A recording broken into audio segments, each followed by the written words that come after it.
कॉलेजर से अधा कांथ cycle stand पाखे से बाउंश गछर छाई आम कॉलेजर कांथ बाड़ गछलता आम सार आ सब पिला भारी निजर लगुले आम कॉलेज प्रांगण रे थिबा से पुरुखा भास्कर्य मानक सह भी बेस निबिड़ता बढ़ी जाइतिला।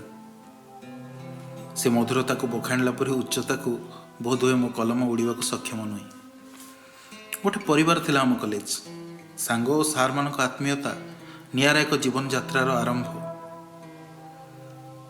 कॉलेज फाटक डेई भीतर को पाद रखिले अपूर्व एक शीतलता भरी जाउथला निश्वास प्रश्वास रे।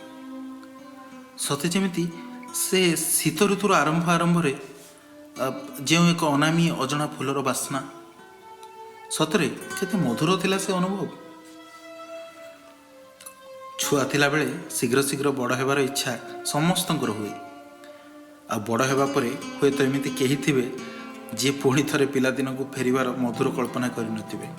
ठीक सेमती कॉलेज बेले केबे कॉलेज पढ़ा सरीबो बोली मु भारी व्यग्र हुए। कॉलेज सरी जावा परे एबे जे अनुभव करूची केडे बोका थिली मु। एबे जे अनुभव हेउची जे कॉलेजर गोड़ीमाटी गछलता सेठारे बहुत बासी चिरस्मरणीय जादुकरी पवन सबू मो मनर गभीरतम प्रदेश रे घर कर सारी। फेयरवेल पर ठारू आज को 3 वर्ष हेलानी एते दिन पर आज कॉलेज जाइतिली। स्मृति भिजा मनर शोष मेंटिला भली अनुभव है। अपूर्व नीरवता और शांतिर वातावरण छाईगला मो मन भितर। आम डिपार्टमेंट आगे थिबा जो 2टा अधा कांथ उपरे बसी आमे खटी करू तापरे आम सार दिने पिचु बोली देथिले। तांको पाखरे या छड़ा द्वितीय उपाय भी किछ नथिला। केते रागिले केते बुझेइले क्लास समय आमे खटी करबा छाड़लुनी। सार बाऊ करथांते कोन क्रिएटिविटी पाठ सार ही आमको शिखैथिले। आमे बेहिया गोष्ठी एक अभिनव उपाय चिंता करी बोड़ा होइतिबा पिचु उपरे 4 परस्त खबर कागज पकई बसिलु। सार को पाठ तांको पे ही व्यवहार करदेलु। खटी जारी रहिला। से कांथ एबे भी सेमती अछि पूरा सेमती। बोड़ा होइतिबा पिचुर दाग भी अछि। किछि छिंडा खबर कागज भी लागिछि से पिचु उपरे। कॉलेज छाड़ीबा 3 वर्ष हेलानी तो हठात से सब देखीदेला परे आखि छलछल हो गला।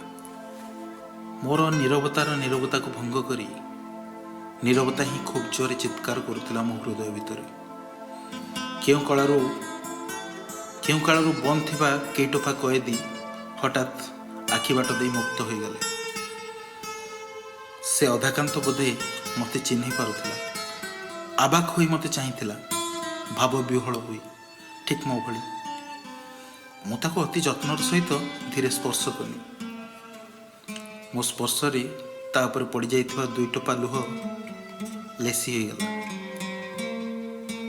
से कांथ नीरव थाई भी मते किछि बुझेइबा को चेष्टा करुथिला बोधे। आमे सांग माने से कांथ ऊपर बसी खटी करुथिबार चलचित्र सते जेमिति मो आखि आगे चली गला। भावनार गभीर गंडरे मु धैर्य हराई पड़िली। आ से अधा कांथ सते जेमिति मते कहूतिला धनरे एई तो नियतिर नियम। काली मु तुमर थिली आज आउ कहार आगामी काली आउ कहार। एते बड़ कॉलेज रे मते केही नजर दियंतिनी सिना मु किंतु अनेक स्मृतिर मुक साखी।